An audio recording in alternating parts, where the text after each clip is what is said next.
Hey everyone, Gill Gross here. It is time for the first round mailbag, Wimbledon 2025. I have taken your comments under my YouTube post. I've also taken some from my Discord server. Link is in the description. I'll be honest with you, I'm overwhelmed. It's been overwhelming.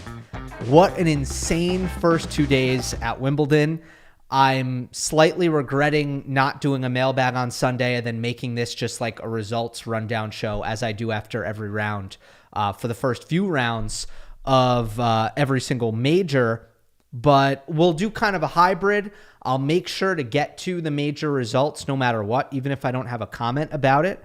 But yeah, I'm just worried about this show being 2 hours long. So let's get right into it. By the way, to kind of put some meat on the bones of that intro, a record has been set. It actually tied the record on the men's side for most seeds out in the first round. Half of the top 10 on the ATP, one of them in Casper Ruud didn't play, but still, half of the top 10 is not in the second round of Wimbledon. It's been nuts. And, you know, first couple of days of a major, you're kind of going upset hunting, at least for me. Like, I'm trying to figure out what results are going to be meaningful and important. And I feel like these first 2 days, there has been a lot to jump around to and to catch up on. So, yeah, it's been insane. All right, first comment from Rayleigh.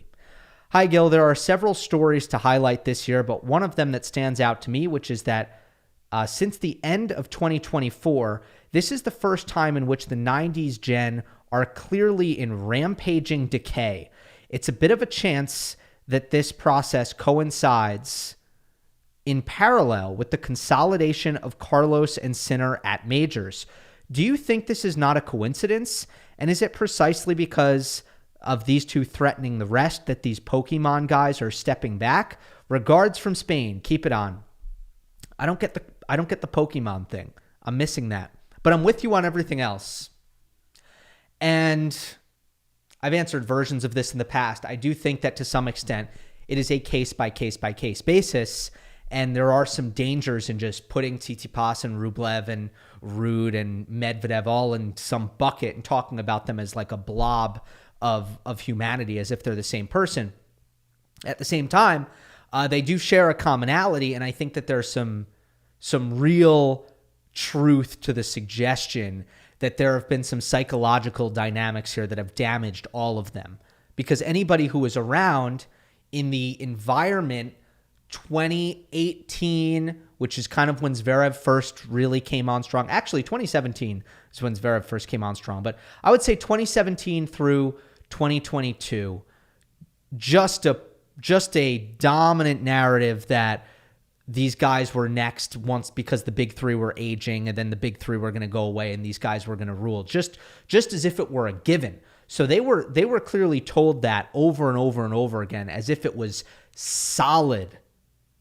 And when that became not so solid, I think it affected all of them to different degrees. But one of the things that has been really, really sort of striking about this Wimbledon so far is not just the results, but the press conferences.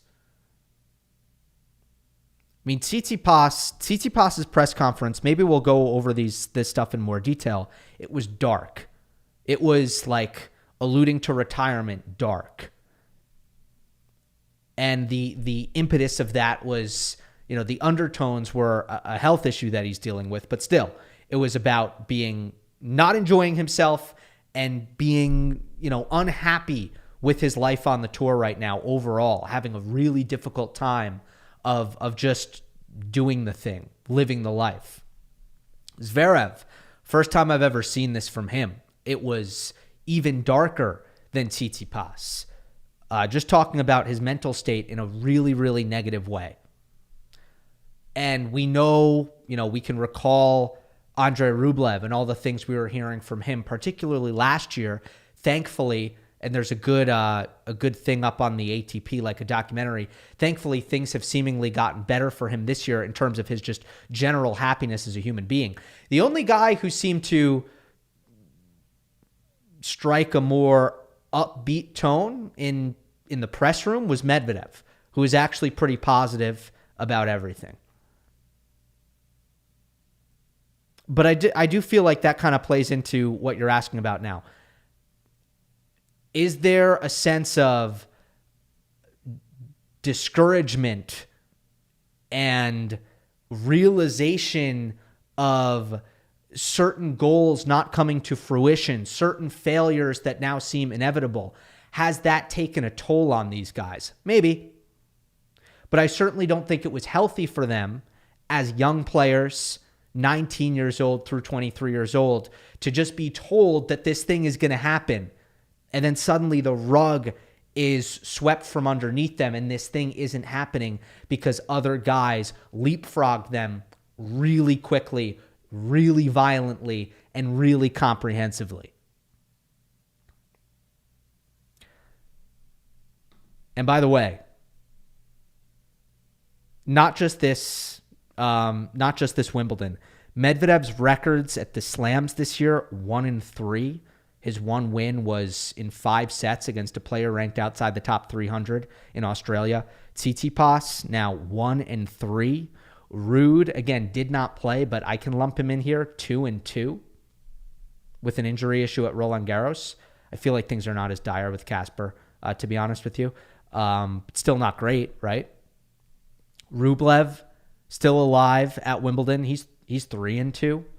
And then Zverev, a much more sparkly win-loss record, but just, a gut punch couple of losses in the way they happened. So yeah, it's been a rough go.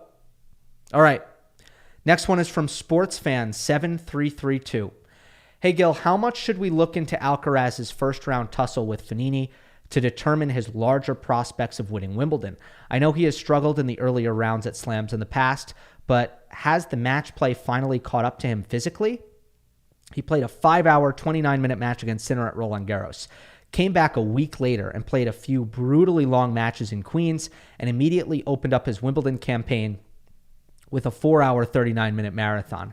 How much can we draw from this round one match, and to what extent should we assume that Carlos will simply raise his level as the tournament progresses and have physical capabilities to keep up with that demand? Thank you as always. It's an interesting point you raise, just to kind of look at the full body here and maybe raise some concern with how much mileage Alcaraz has put on the legs just in the last. Well, look, it was a really big, long, taxing clay court season as a whole. Although he didn't play Madrid, he was recovering from the injury there, so that was a bit of a reprieve. Look, I think my overall take on the Fognini match is it would be insane to turn that into a negative, which I have seen a lot of people doing. And I think I'm pretty consistent on this. I'm never going to look at a top player who has a bad day, like an off day. And Carlos had, major serve issues, which was, compounded by Fognini's ability to be aggressive right off the return, which he was certainly doing, and major forehand issues in this match, which included Alcaraz's return of serve, especially on Fognini's skidding, low little slice serve, which is his best serve by far. So major serve issues, major forehand issues. An opponent in Fognini who is inspired, talented, bringing a lot to the table. That flat backhand was really menacing. He made noise at Wimbledon last year, if you remember. He beat Rude. He made the third round.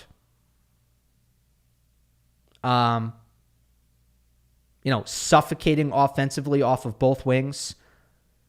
Never great on grass, but I like his technique for grass. He's so strong in his wrists that he's got these short little takebacks, and he still produces this massive pace. So it allows him to take the ball early and still hit big.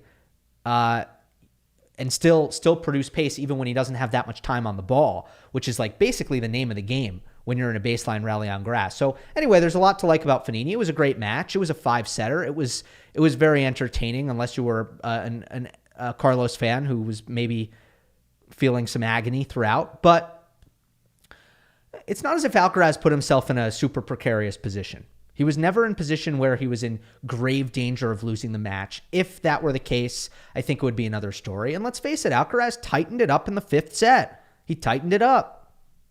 So I'm never going to really be negative about that. When you have a bad day against a dangerous opponent and you win, that's a positive.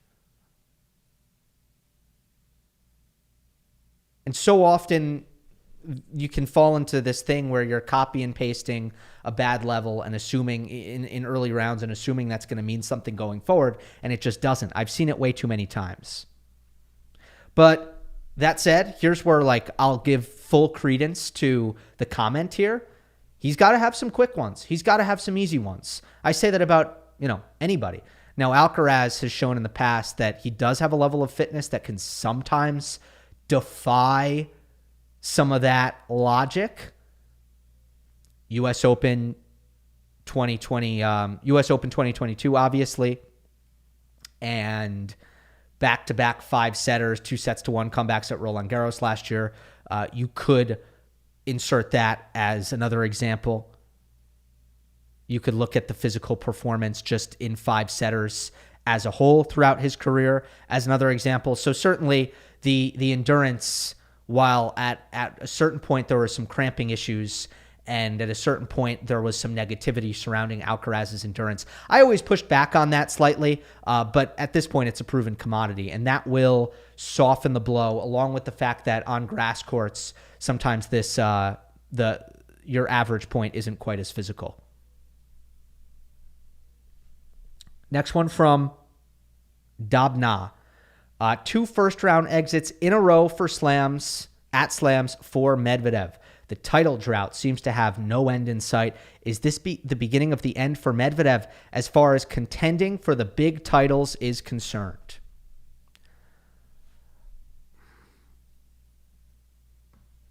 I don't expect him to contend for big titles regularly ever again. I don't. Do I want to give you the sort of elaborate argument for that now? Not really. Again, I just think I've done it a lot. But in short, Abigail Johnson and I know, went in depth on it during, I don't know when it was, but I know it was recent, during Roland Garros, I believe. He is a player who has lost some of the things that made him so very, very special. Those two things mainly being serve firepower and physicality. So he's lost a little bit of those, which is okay. As a player ages, it's okay to diminish in certain areas. You got to make up for it in other areas. You have to adapt. But based on Medvedev's physical profile and his technical profile, I think it's going to be very difficult for him to reinvent himself. And that has proven to be the case because Medvedev has looked to improve things, add things, adjust the sliders a little bit towards a more kind of offensive style. It's just been hard for him to do that successfully, and I think that will continue. So Daniil, it's interesting. After the match, this was his take on the Bonzi match, and then I'll get into some of what I thought of it. Medvedev thought that Benjamin Bonzi just played out of his mind. He said, quote, "I felt like I didn't play too bad. I don't see much I could have done better, other than serve better in the tiebreak since it's grass. I was surprised by his level. I'd be surprised if you saw him playing like this any other time this year." So basically, Daniil's interpretation of what happened was the guy just went crazy on him, and there was nothing he could do.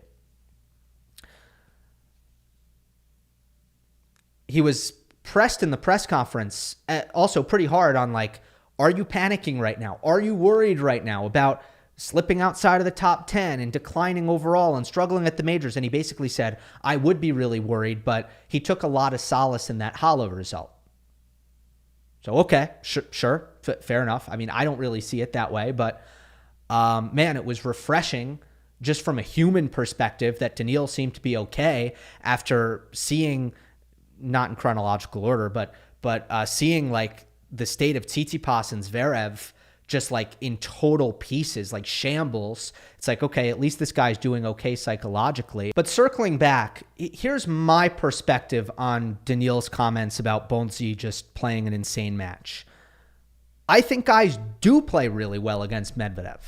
I think they do. I think they know his game. I think they respect the things that he does well. I think they usually come out with very tactical performances. And oftentimes I find that Daniil is bringing out the best in his opponents, which isn't necessarily a good thing. So I see a little bit of that. I also would add that Medvedev is not taking the racket out of his opponent's hands as often. So somebody can play as well as they want. You can play great against 2021, 2022 Medvedev, and it might not matter because you don't get to touch the ball. You don't get to make returns. You don't get to get any rhythm. You're not in his service games. So that has gone away. Therefore, Medvedev is a lot more vulnerable when somebody gets hot off the ground. Bonzi certainly did in this match. Daniil also said that he felt that every shot that he played today, even good shots, Bonzi had an answer. That his shots just weren't having an effect on his opponent like he would want. I've heard a lot of that out of Medvedev over the years, and sometimes it's the conditions are too slow. I hate clay. This isn't a real hard court. Like we've heard that before. Or the balls are so slow. My shots aren't doing any damage. So this is a common theme, right?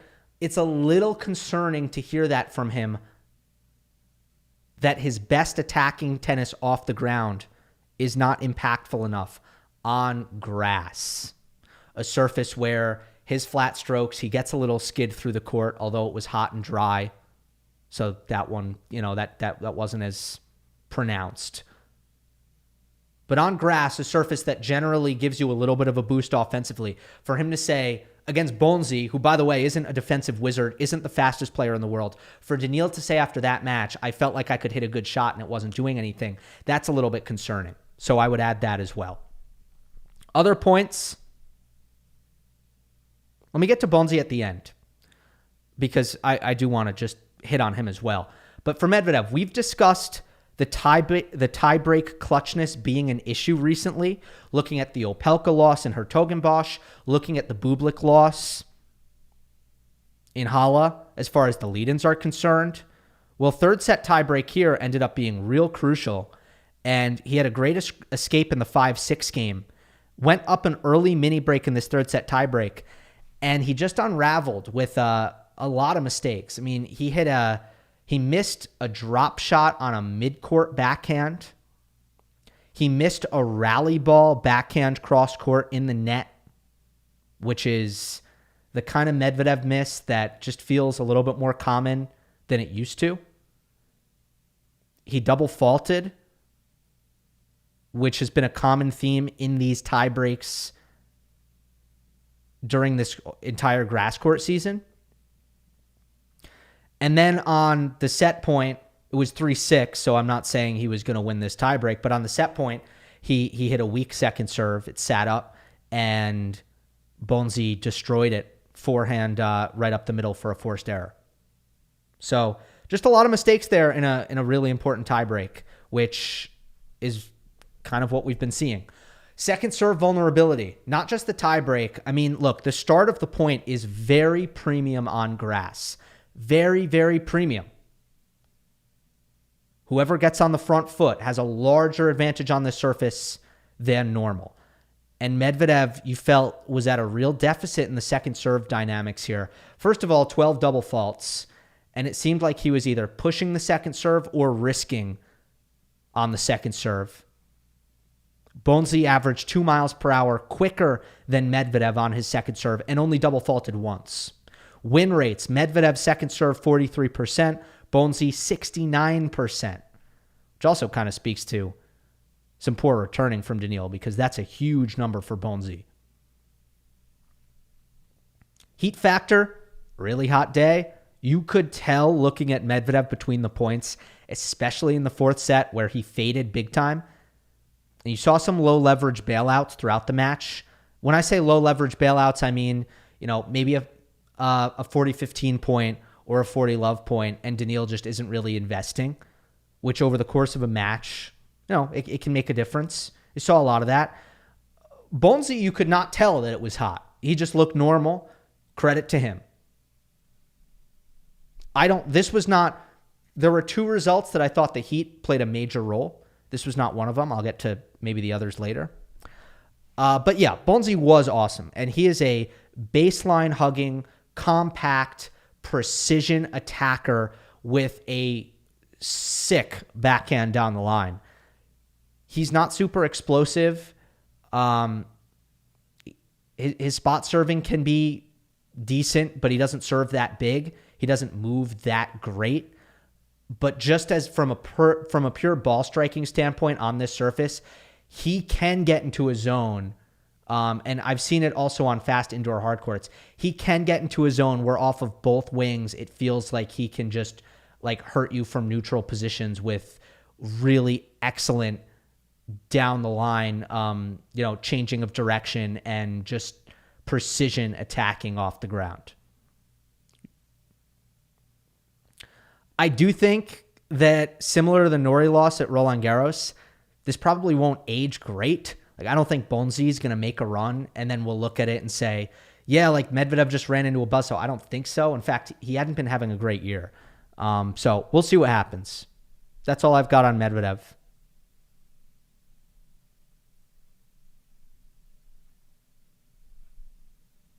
From David Monier.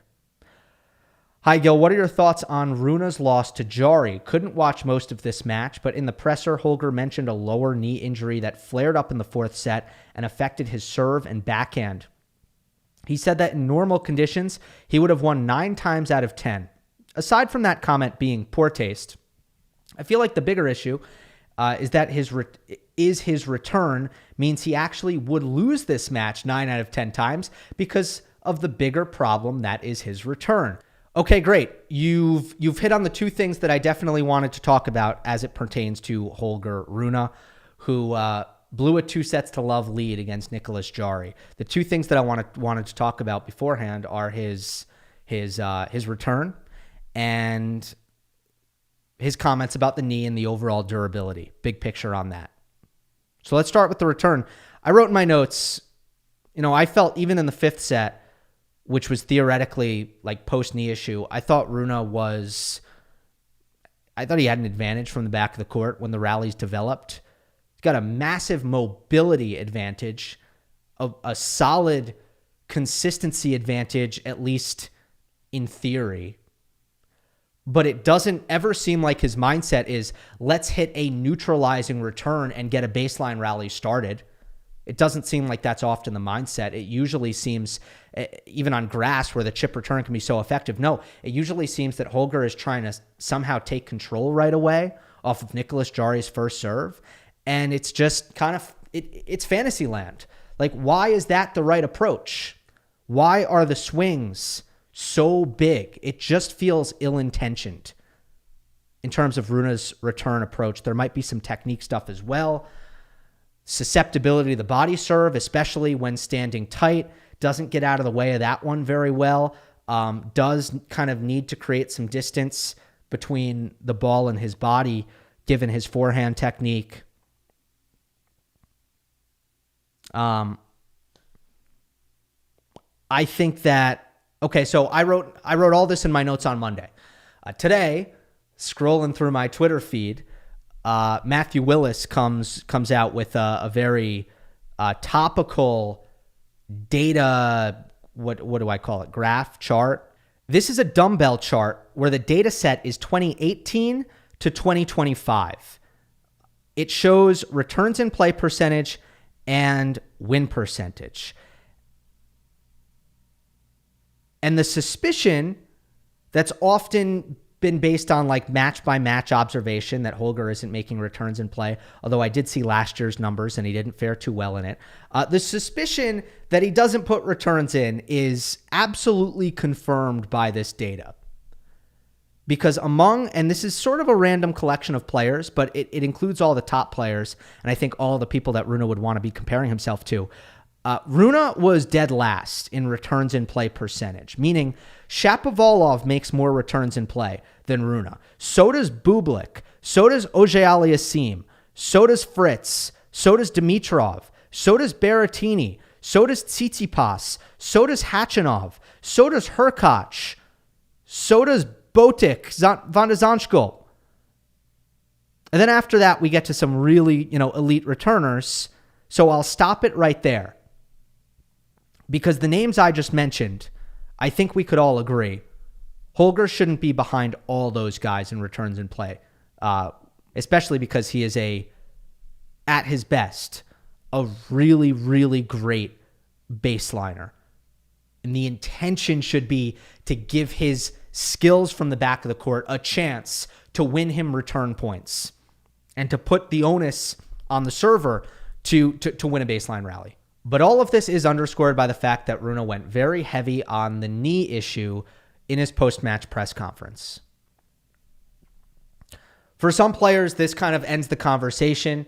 Why analyze a match when a player just was compromised and that's ultimately what did him in? Well, the reason why you might have to create a larger discussion around it is when there seems to be a systematic problem. And for Holger, that absolutely appears to be the case, given the fact that I came into this season, into 2025, saying Holger in 2024 had way too many no-shows, way too many uncompetitive performances, many of them in first-round matches, where, for whatever reason, mentally, physically, he's just not there. He's not able to present himself in a competitive way.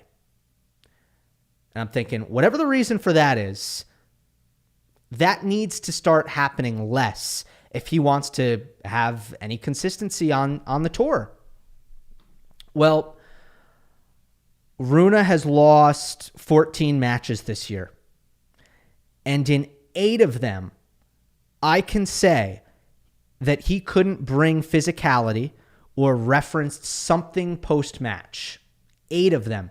After last year, feeling like this is an issue. So I think the sample size is pretty large now.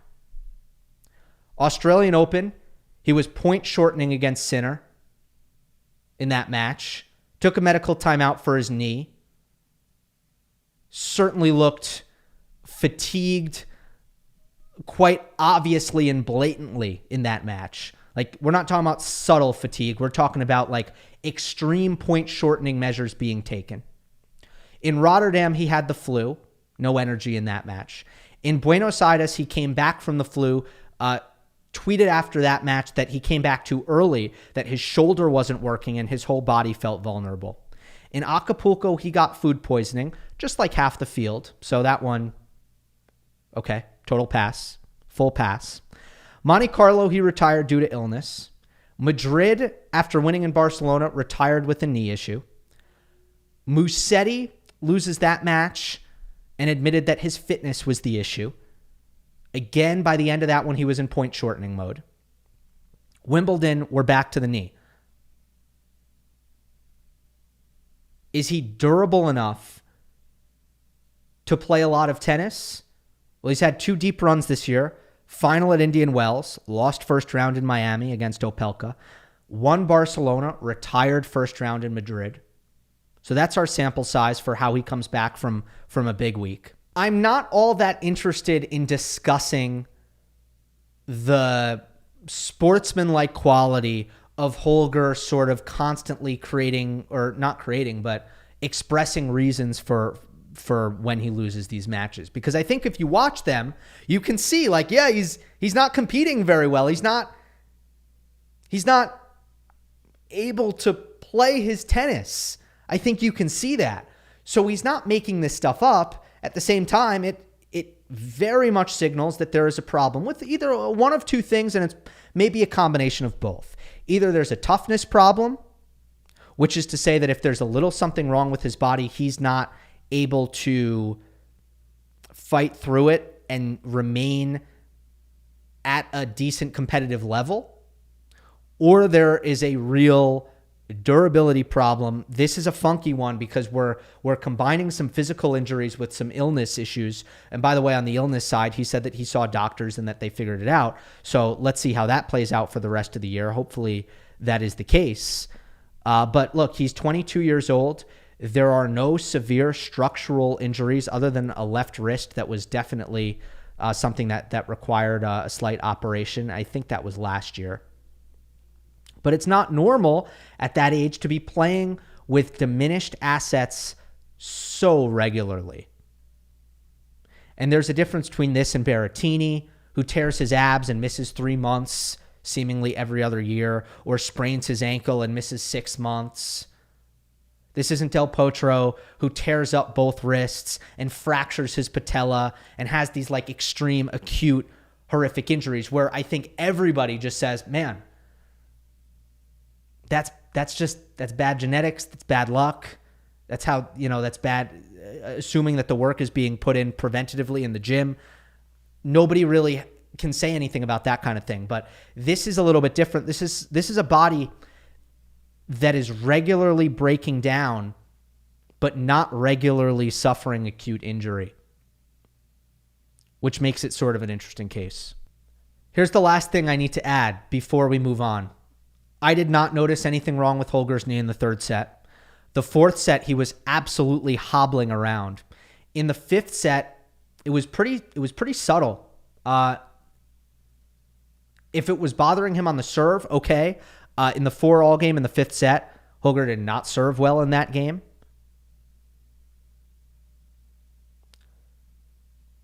But it was a competitive fifth set, and Jarry was great. I love what Jarry did to convert the break point at 4-all. Terrific pace into big targets up the middle to push Rune back. Forehand drop shot approach. It was a great decision to go to that based on the court position. And Holger made a good dig, but Jarry also did a great job of following it in and cutting off a cross-court angle, and he makes a diving volley into the open court, taking advantage of that extra reach because this surface is so forgiving. And then 5-4, closing it out. 2 awesome +1 forehands. A deep second serve into Holger's backhand hip that he didn't put in play, which is definitely one that I think a return that I think he should have made. But 2 awesome +1 forehands. And it was the backhand at the end of the third set that definitely played some hero ball for Nico Jarry. So we know what Nico does well. It's a handful. It's a lot of weaponry. It's a lot of artillery. He certainly brought that to bear, and now he's won 4 matches in a row on the grass, and hopefully he's turning around his season, and he deserves a lot of credit. The reason why I definitely wanted to go over that is because this was not like I'll give another example. This was not like a Casper Ruud, Nuno Borges situation where Holger couldn't be competitive at all. And had Rune won, I probably would have praised his toughness because I thought he did put on a brave face in the fifth set and competed as hard as he could. Next one is from Nikhil's. Hey, Gill, why do you think Sinner parted ways with Marco Panici and Ulisses Badio right before a slam? They're both excellent workers and helped Novak in a lot of his majors. I feel he might have made his chances of winning Wimby even harder. Now, I didn't know the answer to this question, but somebody did comment underneath saying, according to Italian newspapers, they gave some public interviews, and though they didn't leak any confidential information, Sinner didn't like that. It had nothing to do with the quality of their work. Interesting if true. Very interesting if true. I don't have too much I can say about this, but because I never played on the tour, because I can't really imagine what it's like to swap out a trainer and a physio the week before a major, I can't understand what the precise and specific challenges of that are. I approach it a little bit more like as a historian. And I do remember quite vividly that for certainly a very different reason, Jannik Sinner fired Ferrara and I'm forgetting his trainer's name now. But anyway, the physio and the trainer that were in Jannik's camp, Ferrara and Naldi. There we go. Those two got fired the week before the U.S. Open. It was one of the reasons why I didn't pick Jannik to win the U.S. Open that year. I was like, that seems like it's hard. That seems like a challenge to not have your physio, not have your trainer. That should be a nuisance. It wasn't. I was wrong. I should have picked him to win. He won. So that's the history there. There's probably a little bit too much alarmism happening right now. Jannik being a very experienced professional, as is Vagnosi, as is Darren Cahill, obviously. So much experience in his team. Jannik is not a spring chicken anymore. He knows how to go about his business. I don't think he necessarily is going to be all that challenged by missing the presence of the physio and the trainer who was working with him previously. And obviously to work for Jannik Sinner, it's an incredible opportunity for any physio or trainer out there. So he's gonna bring somebody in with high-class credentials, a lot of experience, a lot of know-how, and it's all going to be okay. It's not a huge concern for me. From member Dean, so many upsets and seeds out. Which upset has shocked you the most? Which scoreline was the most surprising? Well, let's make a game out of it. Let's go through every single upset, and on a scale of 0 to 10 or 1 to 10, I'll tell you how surprising I think it is. Now, this is very subjective, by the way. Something that surprises me may not surprise somebody else, or vice versa, and there's no real right or wrong there.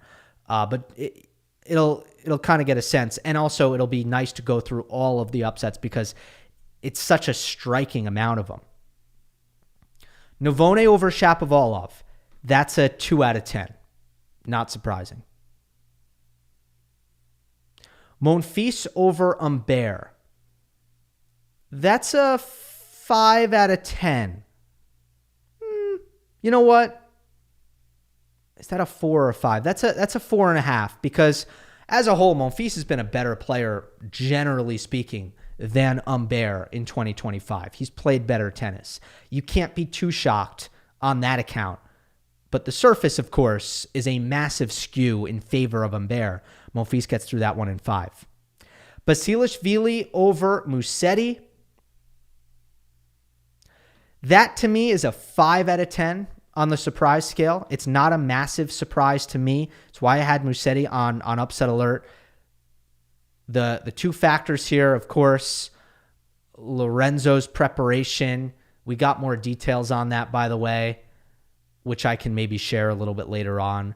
And the danger of Basilashvili. He is a dangerous player. So that's a 5 out of 10 for me. Munar over Bublik. I'll say that's a 6 out of 10.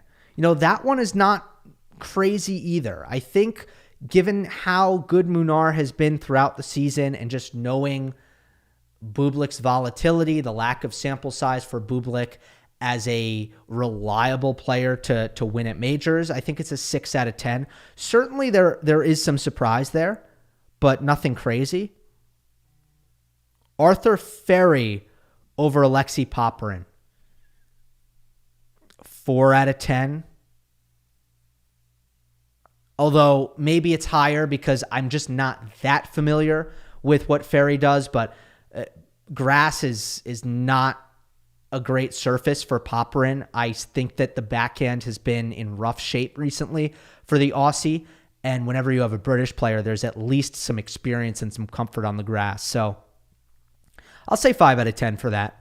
Bonzi over Medvedev. Okay, this one's significant. Bonzi having no form, Medvedev back-to-back semifinalist. Was it a shock given Daniil's big picture struggles? Was it a stunner?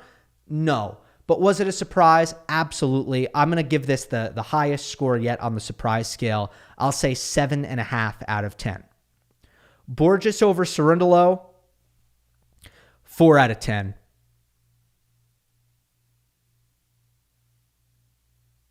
Khachanov did get through McDonald in straightforward fashion, which was kind of surprising. Kamil Majstruk over Matteo Berrettini. There was always going to be some uncertainty with Matteo. That I'll give it a 6 out of 10. Majstruk, not a lot of historical success at the slams. Berrettini, again, like probably the 4th most decorated grass court player in the field. Has a long history of coming back from injury and playing well immediately. I'll give it a 6 out of 10. Not, but there was definitely some reason to suspect that it was a possibility. Rinderknecht over Zverev. Let's see. I mean, compared to Bonzi over Medvedev, where would this rank compared to Bonzi over Medvedev? I think about the same. Because Rinderknecht, so Zverev has been more reliable in general than Medvedev. The upset defeats, especially like prior to this year, have been a lot more rare for Zverev recently, but he doesn't like the grass, and Rinderknecht is a better player right now, in my opinion, than Bonzi, like a more dangerous player than Bonzi. So I think it's about the same, 7.5 out of 10. Jarry over Rune. I just don't know how surprised you can be right now when Rune takes a tough defeat. Jarry comes through qualifying. He's got huge weapons. I'll give that a 6.5 out of 10 on the surprise scale. I think we might be done. Any others? Valentin Royer. There's no pronunciation guide, by the way, on the ATP website. I don't know if it's Royer or Royer. It's probably Royer, I would guess. So let's go with that for now. Obviously we have a retirement here. What is that on the surprise scale? It's Tsitsipas on grass. It's a 4. It's a 4 on the surprise scale. Not very surprising. And yeah, that's about it. So it's interesting. I think Medvedev and Zverev were the most surprising, but none of them were total stunners. None of them were stone cold stunners. Pegula, actually, on the women's side. I really didn't see that one coming. That would rise to like 9 out of 10 for me, especially given the score line. Cocciaretto over Pegula. And then you also have the Coco Gauff upset. And I would say that would be like an 8 out of 10. Not as surprised. I mean, you always knew, maybe 7.5, actually. Maybe 7.5. Yeah, that's not an 8. There were some factors there. All right. I know I kind of teased some results. At this point, you're probably thinking like, well, can we get your thoughts on some of those? Yes, later. I'll do like a notebook dump at the end. I'll make sure that I hit through all of them. And also there are more comments. Like here's one where we'll get to one of them. It's from Hayden. Hi, Gill. Royer versus Tsitsipas was a hard match to watch. Steph looked really down. It doesn't seem like he is enjoying tennis. Is there any chance of a Tsitsipas retirement from tennis in the next 1 to 2 years? Love the work. Keep it up. This is another tough example of we get an injury, but it doesn't feel like a one-off. It doesn't feel like a fluke. It feels kind of systematic. It feels like there's a larger problem at play, and it's more than just brushing it off. Okay, injury, the injury bug hit, and you're on to the next. It doesn't quite feel like that. He is really down, though, clearly. A couple of quotes from his press conference. Quote, "If this continues, there's no point in competing. As a person, I have a limit. I will definitely have to make a final decision of whether or not I want to keep going or not in the next few months. It's going to be tough, but if I see this going in the same direction, there is no point of competing. If you're not healthy, then your whole tennis life becomes miserable." He talked about having an issue on the left side of his lower back that has been bothering him for quite some time. So, man, there's a lot to unpack here. I don't really know quite where to begin. with this. Let me pull up my notes. First, let's cover the history here. By the way, Tsitsipas was down 2-0 against Royer before he retired. Look, this back thing, it's pretty long-term now. It's been pretty persistent. ATP Finals 2023, it took him out. Barcelona this year, he withdrew because of the back. In Halle, he said that he's been dealing with it for a long time. It came up post-match. And then here, it takes him out of Wimbledon. The question would be, like, does he need time off? Does this thing need to heal? What's going on here? Badosa has a degenerative condition that's been diagnosed that is going to make it, she's going to have to battle for the rest of her career. So that is very well known. I wonder what's happening with Tsitsipas here. Like, is this not a solvable problem with the back? He's so young. So it would feel atypical if that were the case.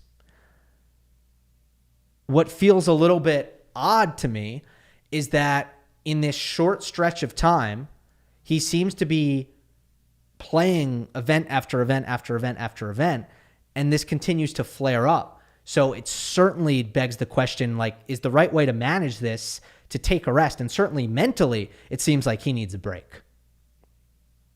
I'm also very confused by comments that he made on the Changeover podcast that I want to mention because it has to do with the injury stuff. The Changeover guys asked him why he changed to the Babolat Pure Arrow and then why he changed back to the blade. And in case we're unclear on the timeline, he switched to the Arrow ahead of Dubai. He won Dubai. He played the Sunshine Double with the Arrow. He played Monte Carlo with the Arrow, and then he switched back to the blade. He said he felt the blade performed a lot better on clay, that it was specifically clay where he felt the blade was better, and that's why he went back to the blade. He said his serve felt better with the blade. He said he needed that identity back, so he wanted to go back to something that serves as a comfort zone on a surface where he's had a lot of success. He did refer more specifically to opening up more angles on the court. So I think what that really means is he liked the precision on the forehand in particular that the blade gives him, which allows him to construct points and open up angles. That's how I read that. But what he also said was that the reason why he initially switched from the blade to the Arrow is because he was frustrated having to put everything into every shot in order to achieve power, that he had to muscle the ball, that tennis was less enjoyable because he was destroying his body in order to achieve the kind of ball speed that he knows he has to achieve. And that was part of along with the slowing of the tennis balls, that was the formula that seduced him into this more powerful, more spin-friendly frame. And he said it worked.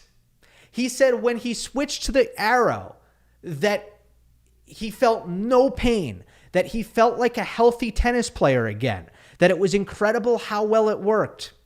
I am having a lot of trouble wrapping my head around a decision to go away from that. To say tennis is miserable with this blade. To say I'm destroying my body with this racket. I switched to this other racket. It felt great. It fixed the problem. And then I went back. I don't understand the thinking at all. Now, props to Stefanos Tsitsipas for giving his time, going on a podcast, being honest. We need more of that in tennis. Changeover guys are doing a great job, by the way. We need more of that in tennis. That part is awesome. I love it. But I listen to the thinking here. It makes no freaking sense to me. I don't understand the logic of that. So I think that's relevant to bring up right now as Tsitsipas. Okay, let's continue with the timeline. Switches back to the blade. pulls out of Barcelona. Trouble with the back in Halle. Trouble with the back at Wimbledon. And, I don't know if there's any truth to the idea that it's the technology that's to blame for the back. I don't know if that's true or not. I'm just going off of what he said. A little bit nuts.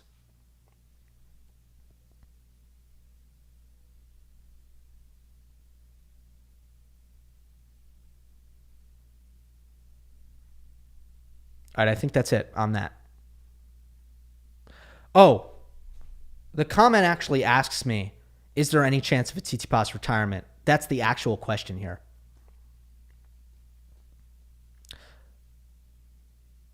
If a player is so talented that they can basically be in the top 30, even if they're a shell of themselves. And that's essentially what it is with Tsitsipas. He's such a gifted tennis player that even if his work ethic isn't the same, his confidence isn't the same, his fighting spirit isn't the same, his fitness isn't the same, like if all of these things are worse than what it was when he was fourth in the world, Tsitsipas's floor at the moment is still like inside the top 30. It's hard for guys to give up that life. And right now, we're getting Tsitsipas after a retirement and a post-match press conference. Emotions are running high. He says, if it continues to go this way, I'm done. Frankly, no judgment at all.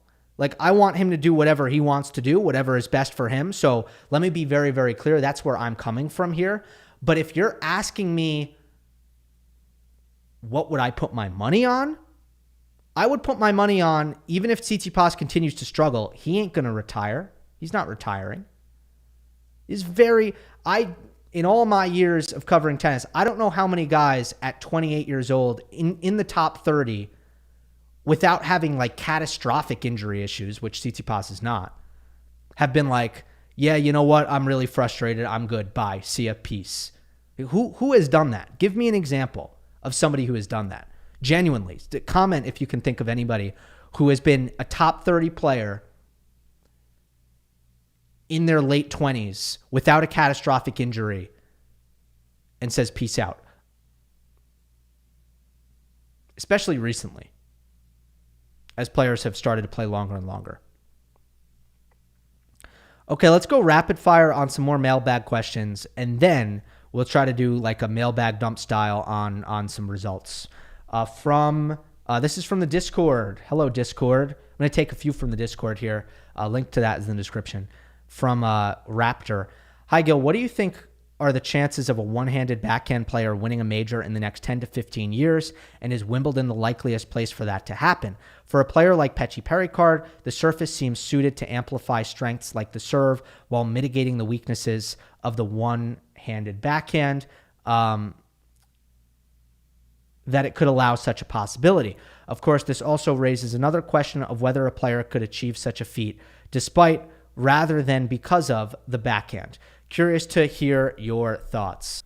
Well, it certainly seems like the one-handed backhands are either best on clay because given more time, their driven backhand becomes a heightened weapon, or the one-handed backhand is better on grass because this is an individual who has a superlative slice backhand, which is a better weapon on the surface. So it ends up being one or the other. Again, I think a one-hander can win a major in theory. I just think it's really a negative that younger players, it becomes a math problem.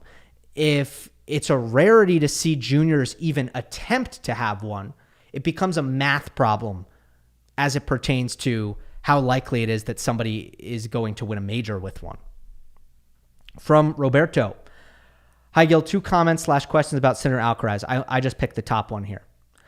I think a big part of Alcaraz's stronger 5-set record compared to Sinner comes down to superior athleticism and the fact that Sinner's stats don't yet reflect his physical leap post-US Open 2023.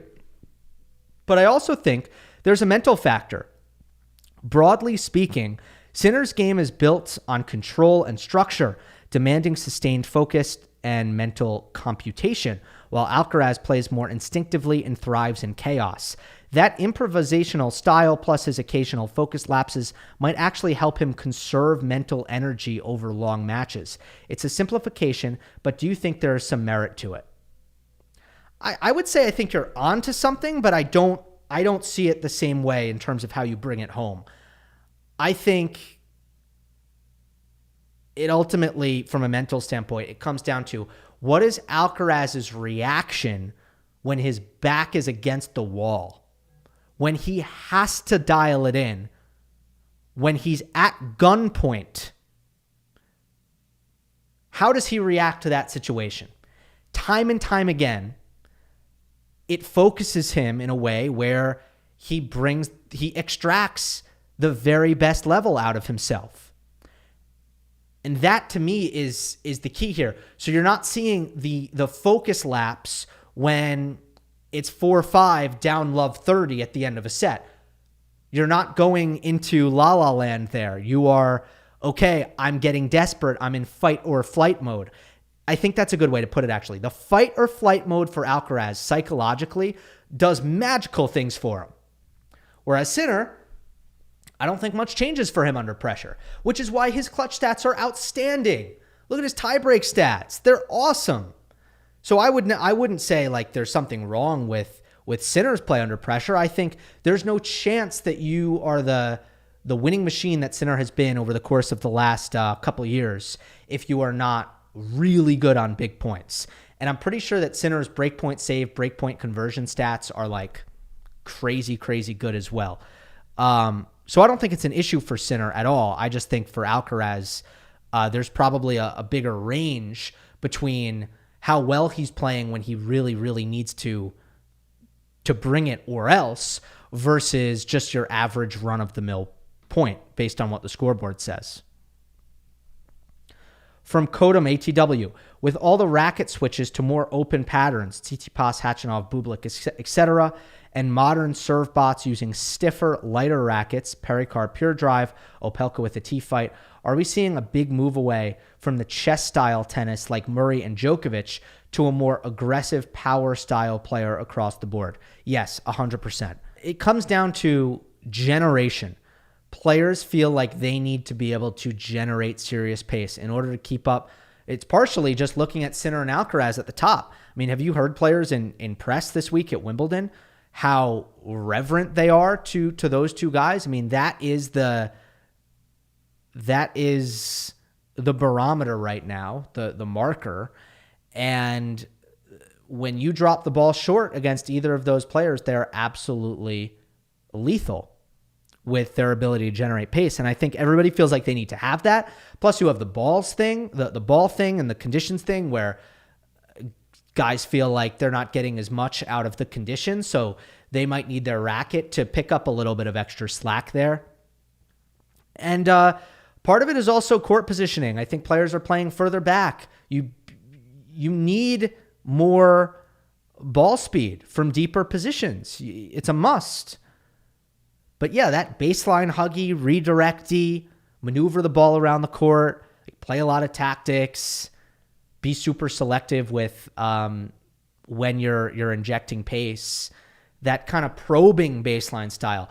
Not as much probing these days. Certainly not as much probing. More blitzing. I mean, it's not as if the defensive part of the game is going away. I think players are still recognizing neutral, defense, offense. It's just all of those things are at a higher speed nowadays. And yes, the racket technology is definitely responding to that. From Noodle, hey Gil, since you name dropped Nakashima in the mailbag, I wanted to ask your take on Nakashima, Medvedev, and to a lesser extent Fonseca. The first next-gen finals winners broke through faster. Do you think the first ones were abnormally quick to break out? Is the outlook on at least Hamad and Brandon at this point lower than previous winners? Or is it just a case of tempering expectations? Yeah, when it comes to the next-gen finals, we have to expect that the field is going to fluctuate a little bit. And I think first couple of years, the field was really, really strong. I think Nakashima's year, the year he won, the year Medvedev won, those were weaker fields, and I think I felt that way at the time. Last year's field, I think it's back to being really, really good. Not just Fonseca. I think when you look at Mpetshi, when you look at Tien, when you look at Fonseca, and when you look at Arthur Fils in the mix, still eligible for the next gen, I think that's a great field, a really, really, really good field. So it's going to fluctuate a little bit. At the end of the day, Nakashima, he's got some real limitations athletically. He's got some limitations on the forehand as well. Not the biggest hitter from the back of the court, not the best mover, but he also does some other things really, really well. Rock solid backhand, great spot server. Consistent. Medvedev, movement, footwork is a bit limiting. Backhand, it's big, but it's vulnerable. Obviously, he's not really a two-way player. He's more of an offensive player. Massive serve +1, massive serve, massive forehand. So they're more limited, and I think that was clear at the time. But I think that should come as no surprise that it's going to fluctuate a bit. From ManQ, hi guys, as the biggest Big Foe fan I know, I wanted to ask y'all what is the most underrated part about his technique. As always, thanks for your insight. Love your content. Keep up the amazing work. Oh, thanks. Kind words. So I think the most underrated part of Tiafoe's technique is the repeatability of his backhand. I've said this before. I think I've said it recently. When he is locked in, his backhand is at Medvedev levels of consistency. Legitimately. Medvedev levels. I have seen him go best of 5 set matches, entire best of 5 set matches, missing 2 to 4 regulation backhands the entire time. I have seen that. That is underrated, in my view. All right, that's it for the mailbag questions. Let's do notebook dump. Let's just kind of fill in the blanks here. What have we missed? We have talked about Bonzi over Medvedev. We've talked about Tsitsipas over Royer. We've talked about Jarry over Rune. We've talked about Alcaraz Fognini. So it was the hottest day 1 in Wimbledon history, and it was also a scorcher on day 2. Let me pay off the tease earlier in the show. The 2 guys who I think were really killed by that are the 2 guys who came in without the proper reps, and they were 2 guys who came in without any lead-ins. And there was a heat wave really across Europe throughout the month, right? I remember especially that first week after Wimbledon, it was blazing hot across Europe. So that might have been some acclimatization right there for players who played that week. But Matteo Berrettini came in, and he physically collapsed after the 3rd set. He had nothing in the bank. So that was a big part of his loss against Maishruk. Camille, I thought his returning was awesome. I thought his flat backhand was forged in concrete. That thing looks as stable as any shot you've ever seen. And he hits that with like no spin, 0. He hits like a knuckleball, Maishruk. So I think it's Matteo and maybe Musetti. Because of the way that 4th set looked, it was a really, really flat 4th set by Musetti. Not full effort level. And to me, Lorenzo has gained the benefit of the doubt as a competitor in the last 2 years. So if he's not fighting as hard as he can to try to work his way back into that match, I have to believe that he just felt his gas tank on empty and that he just didn't have it in him. And I would have to believe that that's a combination of the preparation and the heat. Now, I wasn't really clear on what Musetti's preparation actually was, but now we do have clarity. So we have facts here. We are dealing in facts. This is exactly what happened. He retires with the leg injury against Alcaraz at Roland Garros. And to be honest, I didn't think at the time that it was a long-term thing, but he ended up going 2 weeks without hitting. He planned on getting to Wimbledon on Monday of qualifying week to put in that that training block, that hard preparation, especially those first couple days before, Monday, Tuesday, Wednesday, where generally guys are training pretty hard before trying to rest up and get fresh for the major. Lorenzo got sick. He stayed home Monday, he stayed home Tuesday, didn't get to Wimbledon until Wednesday. So between 2 weeks on the mend, trying to heal that leg injury, post-RG, and then the little illness that might have just taken away a little bit of the training schedule right ahead of Wimbledon. I mean, it just wasn't ideal prep for Musetti. And I think Musetti was moving pretty well. So I don't subscribe to the idea that Lorenzo would just walked out onto court as a corpse and he was definitely going to lose no matter who he played. No, give Basilashvili some credit. Played very well. Lorenzo was moving. He was defending hard, but he could only do it for 3 sets. He was done in the 4th. So I think that's relevant. Okay, so here's what we kind of missed in the notebook dump. We're missing Bublik. We are missing Gauff, and we're missing my favorite first-round match of the tournament, Taylor Fritz. Taylor Fritz, Giovanni, Mpetshi, Perricard, my favorite match of the tournament. I loved it. I thought it was great. If you hate serving, then maybe you disagree with me. I just thought there was a ton of tension, and the tie breaks were really dramatic, and the points were entertaining in the tie breaks. There were twists and turns. The curfew thing was not ideal. That was unfortunate, and that was mishandled. I've got a reel up on Instagram at Gill Gross _ but I just don't understand how the policy can be we ask Mpetshi Perricard for his opinion on whether or not they should continue. And if he says, no, I'd like to stop, that should be a determining factor. That to me is crazy town. The guy just lost 2 sets in a row, may have started to feel cramping because after double faulting late in the 4th set, he grabbed at his leg. I'm not certain it was a cramp, but it might have been. We're asking him if he wants to keep playing. Of course he doesn't want to keep playing. How can it be up to him? That should either be a judgment call made by a neutral party, or better yet, write some policy. Is it that hard to write some policy for this? If you're going into a deciding set or a potentially final set of a match, put a time limit on it. If it's 45 minutes, if it's an hour, if it's 30 minutes, I don't know. Or if it's going to be a judgment call, then make a damn judgment call. Don't ask the players who are obviously going to lobby for whatever helps them win the match. What is that? So that's totally crazy. I do think that it would have been helpful if Fritz was allowed to just play that 5th set. At the same time, they did get to open the roof today. And the fact that the roof was closed in the first place was a really tough break for Taylor, in my view, because indoor Perricard to me is a different animal than outdoor Perricard.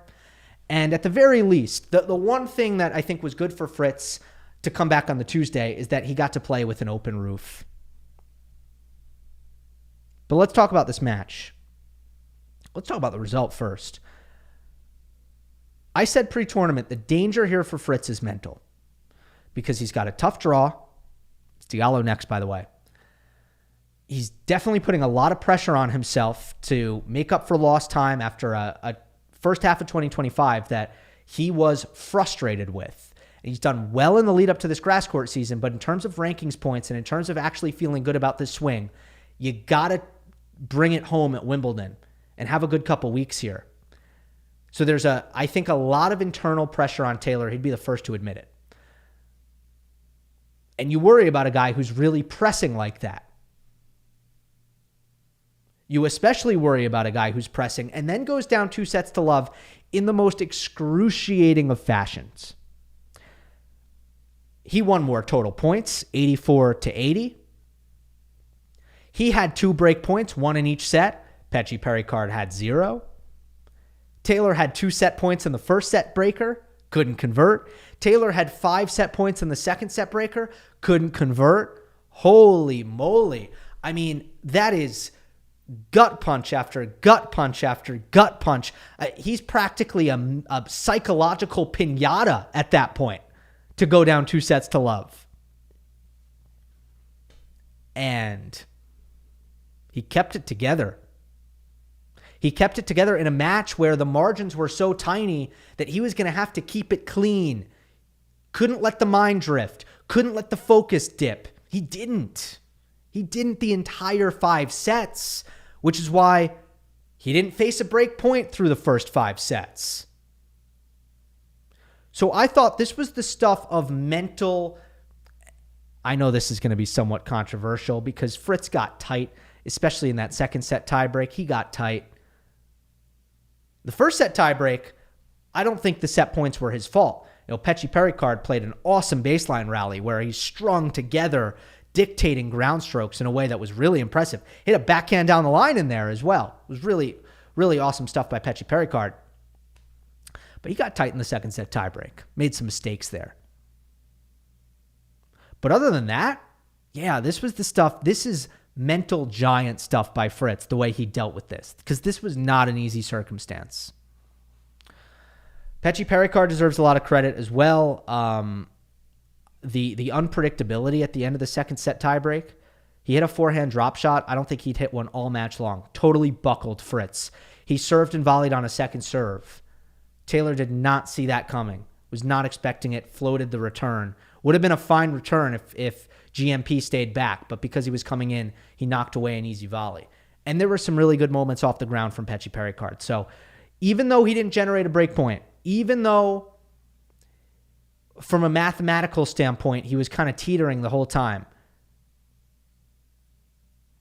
it was a really great performance by him as well. Shout out to the Frtiz return strategy, though.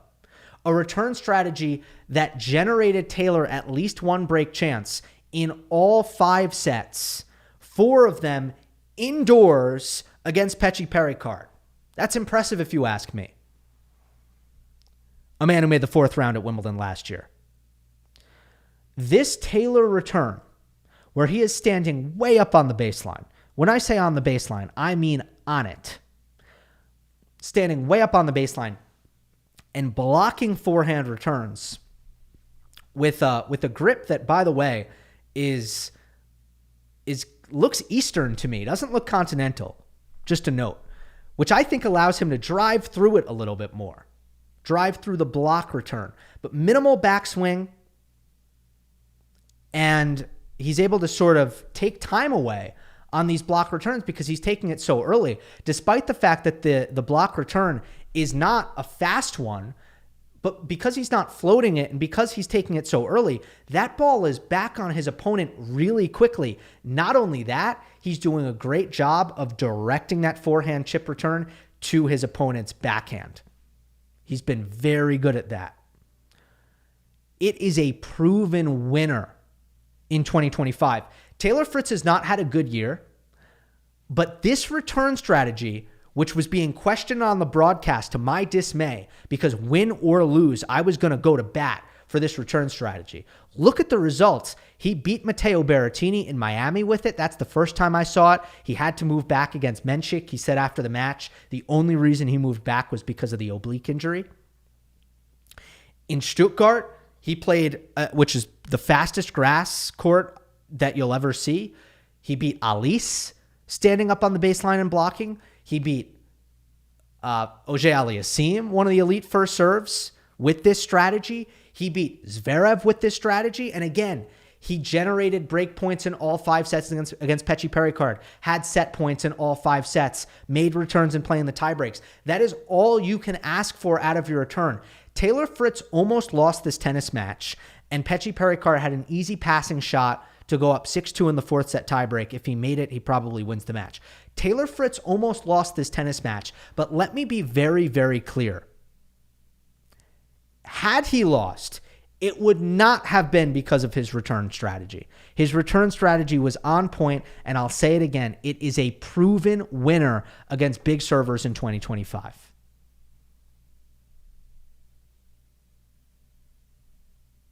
Fifth set, it's 4-5. Mpetshi Perricard double faults. Something that you kind of always count on with GMP. I mean, if you're his opponent, God willing, he's going to throw in some doubles, given how big he's hitting it. I don't think he hit that many through for the match, though. Well, he hit 13 in a best-of-5 set match. So, okay, he's going to mix them in sometimes. That's what that means. Love 15, Mpetshi Perricard, very passive, weak backhand trade into the middle of the court. Frtiz came through, pummeled a forehand cross-court for a winner. Love 30, awesome second serve return by Taylor. Full stretch on the backhand. Wait, was it on the forehand? Love 30, I think it was on the backhand. I think it was a T serve on the deuce side. Full stretch on the backhand. Deep return up the middle. Mpetshi Perricard forehand error.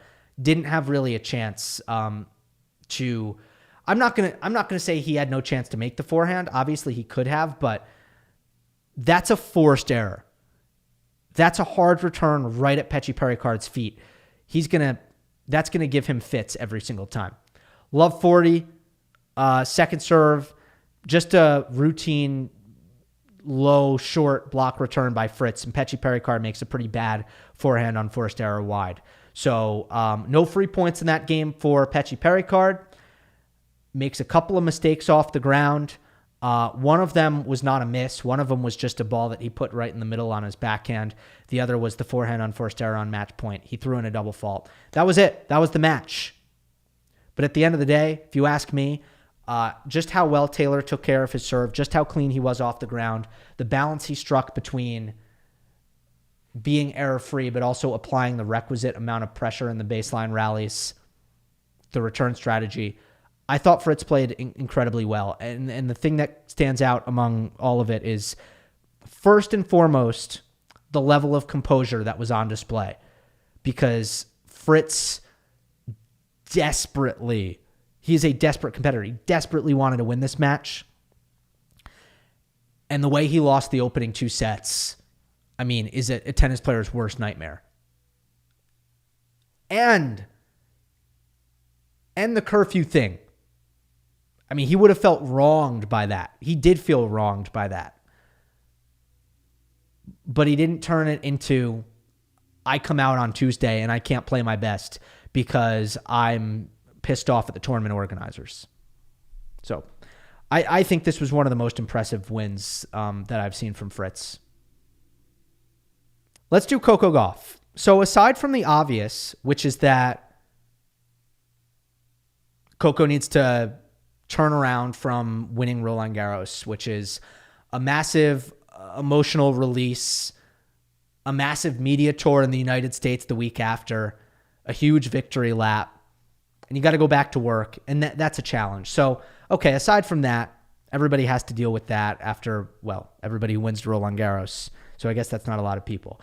But you know that's an obstacle. But the big headline here is total serve sabotage by Coco, a horrendous serving performance against one of the scariest aggressive returners in the world. Dayana Yastremska, I've always loved her technique. She's got great physical tools, and she's nuclear on the return of serve. And the way Coco was serving, I think 43% first serves in over the course of the two sets. Massive number of double faults that were also untimely when you look at when they came. And the number was 9 in I know 9 doesn't sound that bad, but it's a 7-6, 6-1 match. 9 is pretty bad when they're coming at the wrong times, which they were. There were safe first serves in there, like in the tiebreak. So, okay, the tiebreak in the first set was on serve, 2-3. Gauff double fault. I thought this one was a bad toss, way behind her. Next one, slice serve out wide. Yastremska just vaporizes a forehand down the line for a winner. And she got a lot of praise on the broadcast, but wait a second, the serve was 89 miles per hour. Yastremska got a lot of praise. Great return. It was, but the first serve was 89 miles per hour. That contributes to why Yastremska could hit an awesome return. So that's basically like a microcosm of what we were seeing. Safe first serves were getting killed. Second serves were getting destroyed. The hard, deep return up the middle by Yastremska. So when Yastremska just hit into a big target and rushed Gauff on the forehand, when Coco has to abbreviate on that forehand, she just can't produce anything from that. So it ends up being this like high sitter, and Yastremska also can use that terrific power on the return +1 after Gauff is forced to lift up a rushed forehand. So you saw that a lot as well. The rushability on that first forehand for Coco before she can peel back and get herself in position to absorb the pace. That's when she's kind of vulnerable to getting rushed off of that wing. And when she is rushed off of that wing, it's not that she misses a ton. It's that she hits this kind of floater without much on it that Yastremska can attack. Diana's backhand was special in this match. It stood up to Coco's strengths. Some other details with Coco, there were some insecure looking drop shots where Coco just had no disguise, just gave it up way too early. Yastremska's slice serve, her slower one into Coco's forehand was a free point machine because Gauff just kept getting out in front of that ball and burying it in the net. So these small details for Gauff were killing her.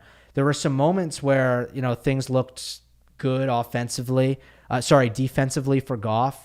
But yeah, it was a tough day in the office, and Yastremska, when she's on, she's tough. She's a powerhouse, right? Fonseca over Fernley. This was kind of 15 minutes that decided the whole match. Joao won 15 straight points. End of the first set from love 30 down at 4-all in the first. Ends up going up a break 2-love in the second. And that was really the decisive stretch in the match. And you might think that for Fonseca to go on such a massive run like this, it was this fireworks display. It actually wasn't. It was kind of unsexy the way he did it. And part of that was because of, there were some Jacob Fernley mistakes in there. Part of it was because, Fonseca from love 30 down in that service game, his serve was terrific to get him out of that jam. Didn't give Jake much of a chance to get into any of the points. The other part is, variety did it. Fonseca on game point at 4-all. Drew an error with a short backhand slice. That next game where he broke, stretched out to the forehand, rushed on that forehand, sliced it, kept it low, drew the error off of it. There was kind of a nice, short, compact forehand drive return. Just up the middle of the court. Nothing special about the return. But I just noticed, real solid return, shortening up the technique. Fernley missed a +1 forehand off of it. Again, just unsexy, but the small details are looking pretty refined for Fonseca. Pretty natural at shortening up the swings. Chipping willingly. Chipping effectively when needed on either side. And these are the sort of auxiliary options that you're going to need more often on the grass when things break down. From what I saw, though, Fernley had a pretty rough match individually from his standpoint. So tougher tests ahead for Fonseca, but now another first-round win at a major, undefeated in that respect. Let's end on this. Alexander Bublik, he is taken out. Jaume Munar beats him in 5. So the way I viewed this one, I saw the score and what had happened, but I totally missed it live. So I went back to watch it live.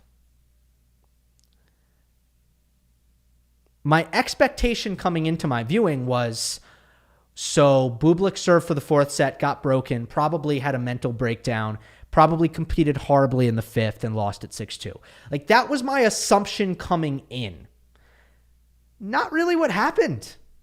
I very much expected to watch that. It's not what I watched. It wasn't as bad as I thought from Bublik. Munar was terrific in the fifth. He made only one unforced error. He was disruptive. He was multifaceted, whether he was playing defense or getting on offense and mixing things up with his backhand down the line, with his backhand slice cross court, attacking the +1 off of Bublik's chip with the forehand. Like, I just thought mixing in serve and volley. I thought it was just terrific by Munar. Now, what was missing from Bublik, not only in the fifth but also in the fourth, the ability to just value every single point. That wasn't quite there. Too many throwaways. Not a ton. I didn't see Bublik go into I don't know. I didn't see him lose his focus for large swaths in this match. I didn't see him string together horrible patches of play, which we've seen in the past. I did see him just here and there, that was stupid. Nope. That was a gift. You saw plenty of that. And he wasn't as persistent in the baseline rallies. Definitely quicker to the drop shot. Definitely not as eager to just knuckle down in some of those rallies. But I thought Bublik was missing 5-10% of what he had at Roland Garros and somewhat in Halle. Not as much as I thought. Definitely missing some of it, just not as much as I thought. How did this go down? Well, Bublik serving for the match at 5-4, started with a very ugly double fault, which he didn't have a lot of, by the way. That was his first of the set. Then he went to an ugly drop shot miss, which was a bad choice. So I thought, okay, here we go. Just a horrible game is coming here because of the nerves. He actually recovered really well. And he got to 40-30. It ended up going to deuce. He hit a terrific forehand at deuce to draw a sitting short ball, took it on the backhand from inside the service box. It was a 10 out of 10 shot. He nudged it long of the baseline. Horrible, brutal miss, but all the choices were correct. Add out, hit kind of a tight second serve. Munar crushed a forehand winner on the return to break. So Bublik didn't have a good service game, but it wasn't a total meltdown either in terms of his choices. He only made one bad choice. Goes to a fourth set tiebreak. 4-5. Hit a first ball backhand drop shot. Was not a good one. Got away with it because Munar had a flub in tight. Next point, 5-all. First ball forehand drop shot. Netted it. Munar was there even if it went over. This was kind of what I'm talking. This was the one thing for Bublik. We talked about it on Monday Match Analysis last week. Set up the drop shots with power. Earn respect, then hit the dropper. Earn positional advantage, then hit the dropper. This was the opposite. Back-to-back points going first ball drop shot when it just wasn't really there, instead of setting it up with the power game first. And that was the mini break at 5-all. Slick slice serve up the tee by Munar to take the set. Goes to a fifth. Break in the opening game by Munar. Bad double fault. Another first ball drop shot by Bublik. Goes bad on him. But also a couple of great points by Munar in this first game of the fifth. And then he ran away with it. A lot of Munar good here. He's got a lot of skill. The grinder label undersells Jaume Munar. He looked very comfortable in the cat and mouse stuff that Bublik tends to just drag his opponents into. He was not letting Bublik chip on defense at all. Every time Munar read that Bublik was going to chip, he was in to knock away volleys. Munar's block returning was terrific. He was not letting Bublik hang second serves and start the point comfortably. He was aggressive whenever Sasha went to the slow one. I thought Munar was phenomenal. And he's been really dangerous against top players all year long. And I thought we saw the reason why here. That just about does it. Man, what a freaking tournament so far. And I'll talk to you in a couple days. Hope you enjoyed. Don't forget to subscribe. I'll see you next time.